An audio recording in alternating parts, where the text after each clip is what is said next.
अब आइए जरा आज के स्टॉक्स न्यूज। कल तो बैंक निफ्टी खुलते ही रिकॉर्ड उच्चतम स्तर जड़ डाले, 55,000 के पार जाके बढ़िया बंद भी हो गया है। आज भी बैंकिंग स्टॉक्स अड़ा पे रहेंगे।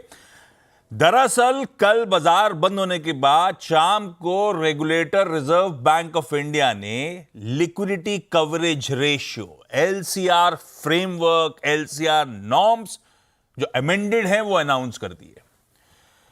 तो फाइनल गाइडलाइंस आ गई हैं। ड्राफ्ट प्रपोजल आया था जुलाई 2024 में, इंप्लीमेंट होना था 1 अप्रैल 2025 में। पर आपको याद होगा अपन ने रिपोर्ट करा था, बैंक कह रहे थे लिक्विडिटी की किल्लत है, इस समय ये गलत स्टेप होगा, अभी मत लगाइए, नहीं करिए, तो टाल दिया गया था। खैर, सबसे इंपॉर्टेंट जो इंटरनेट और मोबाइल बैंकिंग फैसिलिटीज के थ्रू रिटेल डिपॉजिट्स मोबिलाइज करे जाते हैं, उसके ट्रीटमेंट में आरबीआई की तरफ से एक रिलैक्सेशन आता हुआ। रिलैक्सेशन क्या? ड्राफ्ट प्रपोजल कह रहा था एडिशनल 5% रन ऑफ फैक्टर लगाया जाएगा। रन ऑफ फैक्टर मतलब परसेंटेज ऑफ डिपॉजिट्स जो बैंक्स के पास हैं, जो शॉर्ट टर्म में अगर स्ट्रेस आता है तो विड्रॉ कर लिए जाएंगे, तो वो रन ऑफ फैक्टर है। 5% के इजाफे की बात करी जा रही थी ड्राफ्ट में। एक्चुअल जो कल नॉर्म्स आए सामने, फ्रेमवर्क आया, उसमें 2.5% की बात करी गई। तो रिलैक्सेशन है। समझाता हूं। स्टेबल अगर इंटरनेट और मोबाइल बैंकिंग के थ्रू रिटेल डिपॉजिट्स आए हैं, स्टेबल मतलब जिनमें विड्रॉल्स इनफ्रीक्वेंट है, बहुत फ्रीक्वेंटली विड्रॉ नहीं होते, उसमें आपको 7.5% का रन ऑफ रेट लगेगा। ड्राफ्ट कह रहा था 10%, 5% से बढ़ा के 7.5 करा है। ड्राफ्ट कह रहा था 10%, 2.5% का लीवे मिल गया।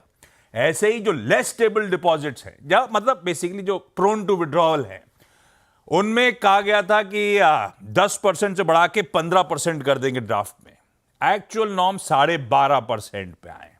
इसका मतलब रेगुलेटर खुद ही कह रहा है कि नए एलसीआर नॉर्म्स के चलते बैंक्स की जो लिक्विडिटी है वो करीब 6 परसेंटेज पॉइंट्स बूस्ट होती हुई नजर आएगी। ये नए नॉर्म्स 1 अप्रैल 2026 से लागू, अभी नहीं होने, तब लागू होने।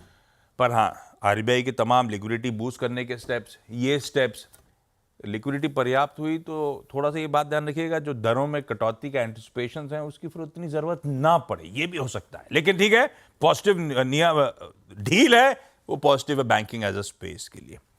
मेटल्स को रडार पर रखिएगा। मेटल्स में भी स्टील कंपनीज रडार पर रखिएगा, क्योंकि भारत सरकार ने, इंडियन गवर्नमेंट ने 12% प्रोविजनल सेफगार्ड ड्यूटी लगा दी है 5 की कैटेगरीज जो स्टील इंपोर्ट्स होते हैं उनमें, डोमेस्टिक इंडस्ट्री को इनबाउंड शिपमेंट से प्रोटेक्ट करने के लिए 200 दिनों के लिए ड्यूटी लगाई गई है। अंटिल अगर वहां तक उससे पहले रिवोक कर दी गई है, अमेंड कर दी गई तो बात अलग, नहीं तो 200 दिनों के लिए ड्यूटी लग गई है। किस पे लगी है? Hot rolled coils, sheets, plates, cold rolled coils, metallic वगैरह वगैरह।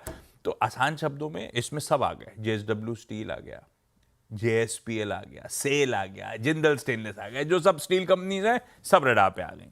कोल इंडिया ये कह रहे हैं हमने दामोदर वैली कॉर्पोरेशन के साथ अपने बिजनेस को डाइवर्सिफाई करने की कोशिश में उनके साथ थर्मल पावर जनरेशन के लिए करार करा है। वो एक ultra super critical power plant Jharkhand में खड़ा करेंगे। टाटा पावर ने एक पावर परचेज एग्रीमेंट साइन करा है टाटा मोटर्स के साथ 131 megawatt wind solar hybrid project का। महिंद्रा लॉजिस्टिक्स के कल एक इंपॉर्टेंट नंबर्स थे, बाकी तो ठीक थे, मेंशन करने लायक नहीं। साल दर साल आय में 8% का उछाल, इबीटा 37% का जंप, मार्जिन 110 बेसिस पॉइंट सुधरे। तो नंबर्स तो अच्छे हैं।